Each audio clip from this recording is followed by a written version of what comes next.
Apakah itu disebabkan oleh penegakan hukum? Ya, tentu ada kaitannya. Apalagi yang namanya indeks korupsi itu tidak terlepas dari bagaimana penegakan hukum. Tapi negara itu punya kewajiban untuk melindungi rakyatnya. Bagaimana ketika minjem itu dalam arti gini, tidak membuat orang itu jadi jatuh miskin gara-gara pinjol, atau orang tuh yang tadinya dia minjem 10 juta lalu dibalik lagi 17 juta. Harusnya negara melakukan regulasi. Nih kalau kita bicara Indonesia emas itu apa? Emas itu mau dilihat dari segi pembangunan ekonomi atau dari pembangunan manusianya atau membangun secara sistemnya negara kuat.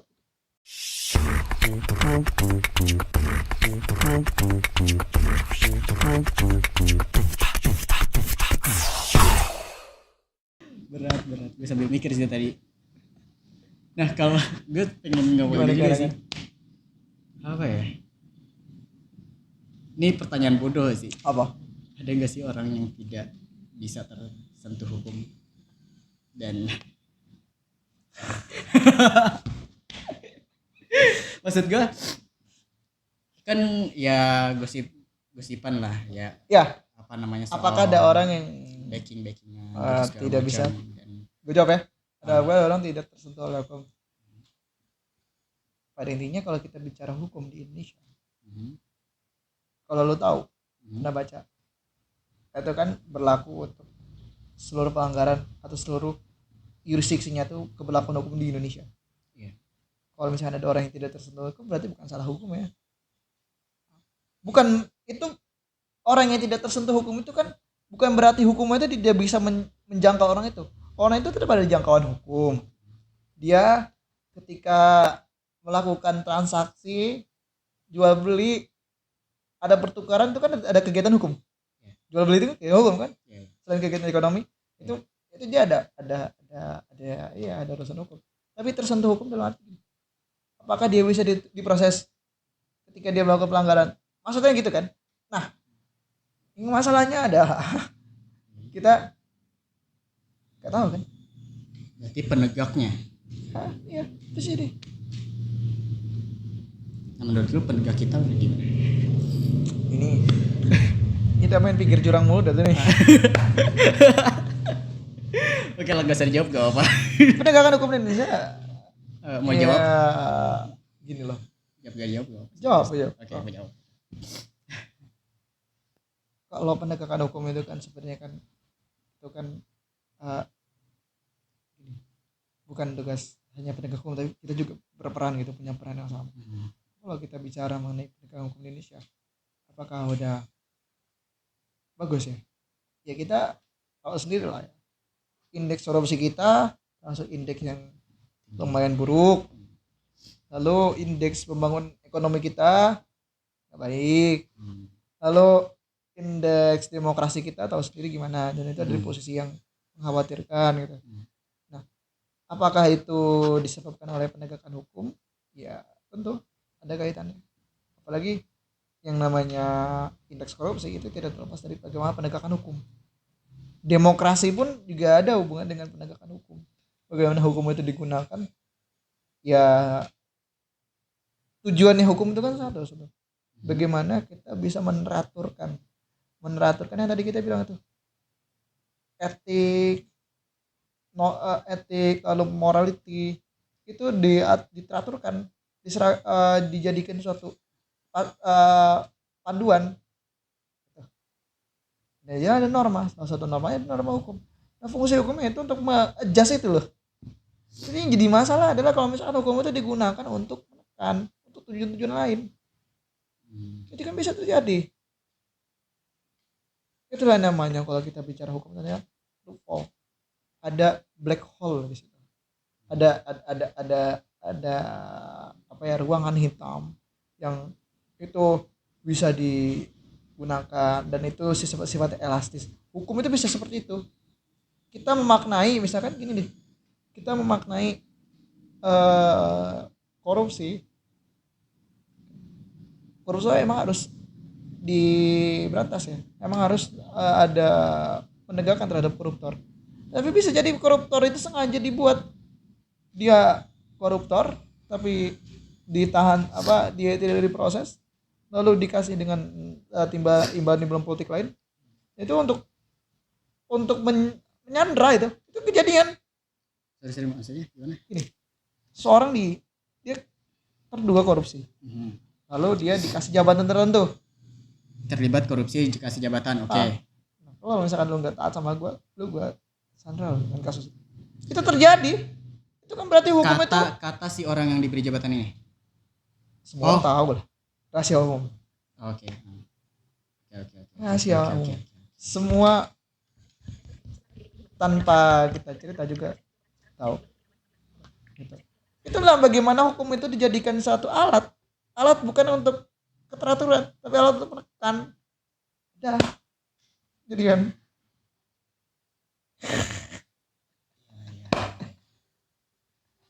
Nah ini gue pengen bahas nih juga nih.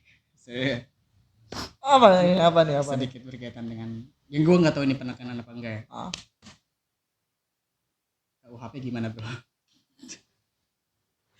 lu ngikutin kan? Ngikutin. Oke. Penghinaan presiden segala macam. Kolonial itu? Hah? Itu aturan kolonial kan? Gue nggak tahu, jujur gue belum baca banget sih, gue cuma baca berita doang. Ini bro, aturan penghinaan presiden, penghinaan lambang negara, penghinaan lembaga negara itu kan sudah dihapus. Dihapus oleh MK. Sudah dihapus. KUHP kita itu diuji ke MK, dihapus oleh MK. Kadang-kadang ini nggak bisa diterapkan lagi lah. Intinya seperti itulah. KUHP kita itu kan buatan Belanda, buatan kolonial.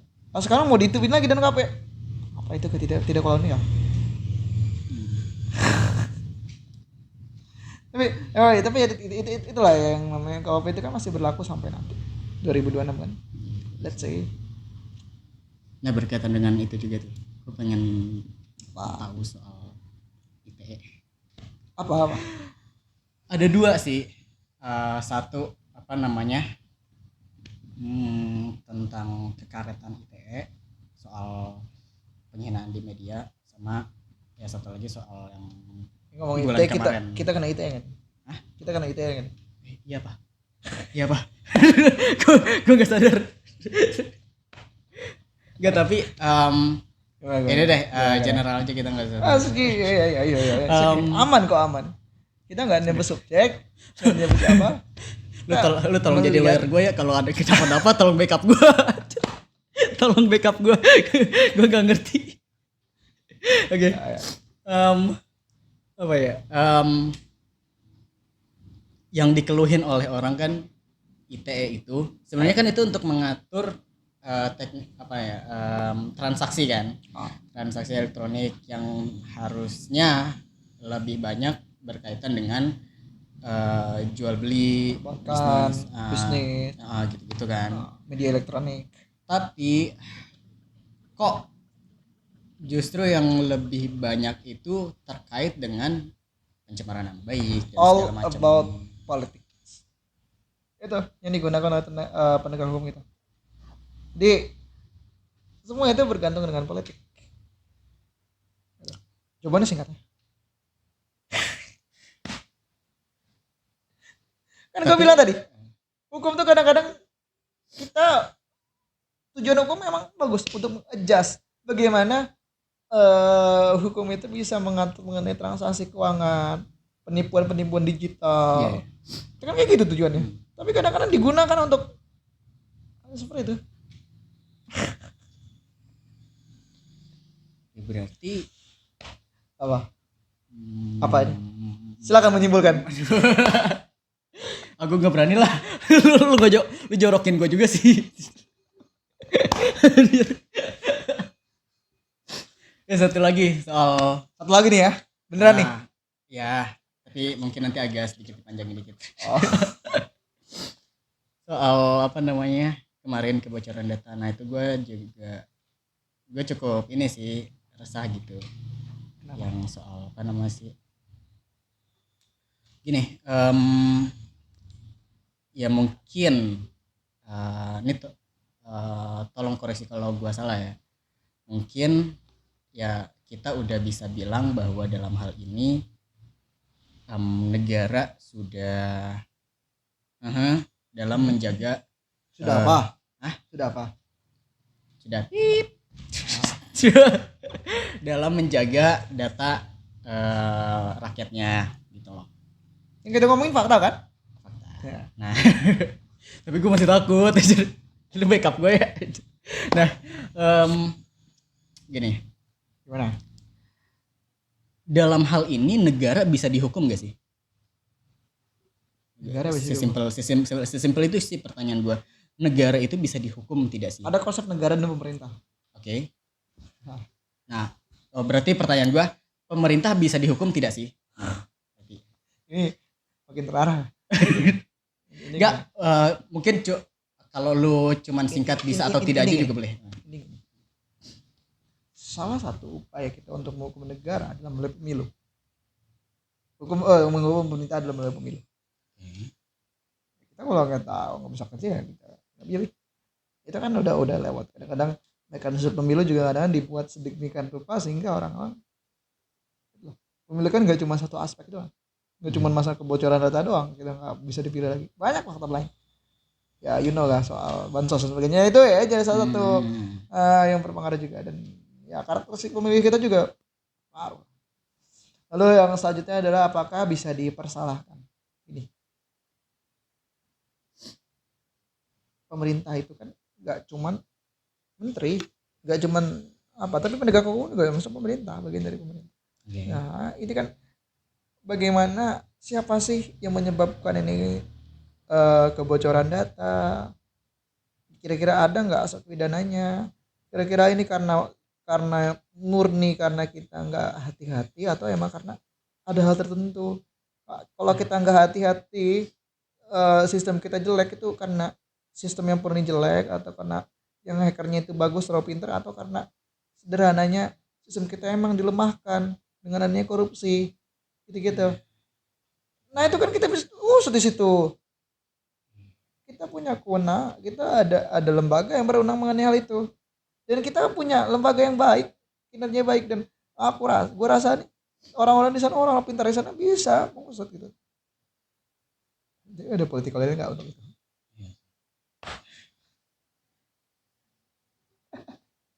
Bahaya ini. Gue jadi mikir lagi. Nah selain itu juga. Ini terakhir nggak sih? Soalnya masih ada. Di banyak sebenarnya pertanyaan gue soal apa nih, soal hukum ini, soal bisa dijatuhin sebuah aturan gak sih? Bukan, let's say bukan ya terserah lah sanksi atau apa gitu. Tapi ada nggak sih dalam kitabnya soal pinjol? Gue pengen bahas ini juga nih. Kenapa pinjol? Kenapa pinjol? Gini. Gimana ya bahasanya? Ini gue nggak tahu, tapi gue ngerasa, jujur gue termasuk orang yang agak resah sama pinjol gitu. Lu pinjol emang ya? Bukan. Maksudnya gini, banyak banget orang gitu, rakyat, ya masyarakat lah gitu, itu yang ya hidupnya jadi berantakan banget gitu karena si pinjol ini. Gitu. Gua nggak tahu soal aturan hukumnya gitu, perbedaan antara pinjol dan legal dengan ilegal gitu. Apakah dalam segi hukum yang legal itu diatur soal bunga atau apa gitu? Ini gua nggak tahu, makanya gue pengen nanya aturan sebenarnya tuh kayak gimana sih soal pinjaman online. Dan yang kedua soal promosinya gitu. Jujur gue agak terganggu setiap YouTube, gue nyentel YouTube tiba-tiba Anda mau pinjam kayak gitu. Itu gue apakah memang boleh semasif itu gitu. Soalnya kita bisa melihat dampaknya gitu secara langsung. Negara itu nggak bisa melarang. Menurut gua negara Indonesia itu yang kita punya prinsipnya Pancasila dan sebagainya, kita nggak bisa melarang kebutuhan orang. Ya lu butuh duit, lu tapi nggak ada uangnya, ya pinjam. Itu nggak dilarang. Tapi negara itu punya kewajiban untuk melindungi rakyatnya.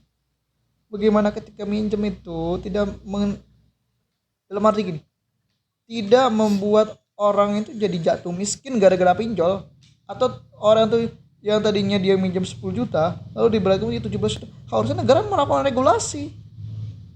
Harusnya ada regulasi bagaimana orang itu ketika dia melakukan pinjol, orang itu tidak terlalu membayar yang sebenarnya nggak masuk akal gitu loh. Itu utangnya 10 juta bayar 17 juta. Itu Islam juga nggak boleh seperti itu kan. Nggak boleh. Tapi kita terlepas dari itu perdebatan masalah ekonomi ini. Seharusnya kan negara ada di tengah-tengah situ mengatur. Lalu bagaimana juga soal bagaimana promosi juga harusnya kan diatur. Jadi kadang-kadang kita ada aplikasi pinjol itu yang kadang merasakan ya iklannya di mana-mana. Lalu harusnya kan juga diatur tuh pinjol itu harusnya seperti apa, pengiklan itu seperti apa. Lalu berkaitan juga dengan nanti itu kan berkaitan dengan psikologis kan. Orang-orang jadi mau pinjol, wah ada nih butuh apa pinjol. Padahal itu nggak terlalu primer gitu lah, kebutuhan primer. Tapi itu negara harus mengatur di situ. Peletakannya itu seperti apa, lalu jaminan itu seperti apa. Jangan sampai gara-gara pinjol, bukan yang untung malah buntung gitu. Kita pinjol untuk dunia pendidikan, PUKT dengan model ala Amerika gitu ya. Kita ngutang dulu ke negara, lalu ketika kita lulus nanti dibalikin duitnya dalam bentuk kita udah punya gaji, udah punya duit gitu, balikin. Nah, tapi jangan sampai sistem itu buat kita jadi tertekan. Banyak loh orang yang jadi tertekan, banyak orang kasus menghilangkan nyawanya, bunuh diri gitu. Itu karena pinjol. Seharusnya negara hadir di situ. Nggak apa-apa, buka aja. Tapi jangan sampai ya kayak gitu. Bunganya terlalu memberatkan. Dalam arti gini, bunganya itu diatur, negara tuh mengatur regulasi. Maksimal bunga berapa sih? Maksimal ini berapa sih? Harusnya seperti itu. Sekarang ada nggak? Ya belum ada. Harusnya kan will-nya tuh harus jadi seperti itu kan. Politik will-nya. Gitu. Gue ya. Soalnya jujur gue selain mengganggu dari iklan-iklannya ya, gue tergiur. Bukan tergiur. Apa? Gue bisa dikatakan pernah ini loh, apa namanya? Pernah nyoba? Masalah data. Oh. Jadi gini, ini gue ceritain aja ya kronologisnya. Adalah gue nggak tahu dia bener minjem apa enggak gitu. Gue nggak tahu dia minjem apa enggak. Tapi telepon gue itu sempet diteror, ditelepon terus, dibilang dari pinjaman ini. Terus dia bilang, misal atas nama A menaruh nama gue gitu, itu sebagai penjamin dari orang ini. Nah gue nggak tahu orang ini, gue nggak gitu kenal sama orang ini, tahu tapi nggak gitu kenal dan nggak deket. Terus tiba-tiba gue jadi penjamin. Ya, itu gue jujur gue resah banget gitu kan. Ya, itu diatur mana hal demikian. Itu bukan hal yang sulit loh harusnya. Itu. Kominfo kita harusnya bisa ya? Bisa nggak intervensi kayak gitu? Tanya Pak, tolonglah Pak.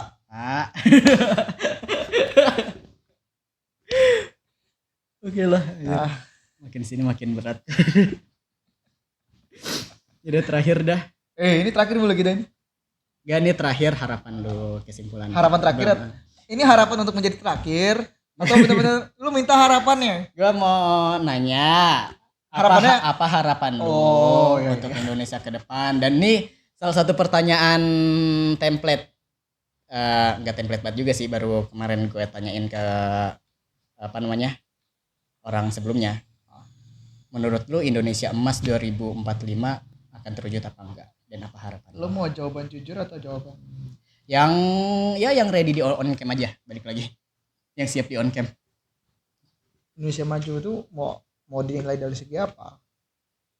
Kalau sekedar Indonesia itu maju itu dinilai berdasarkan nilainya emas ya. Indonesia emas itu di Indonesia maju lagi kan.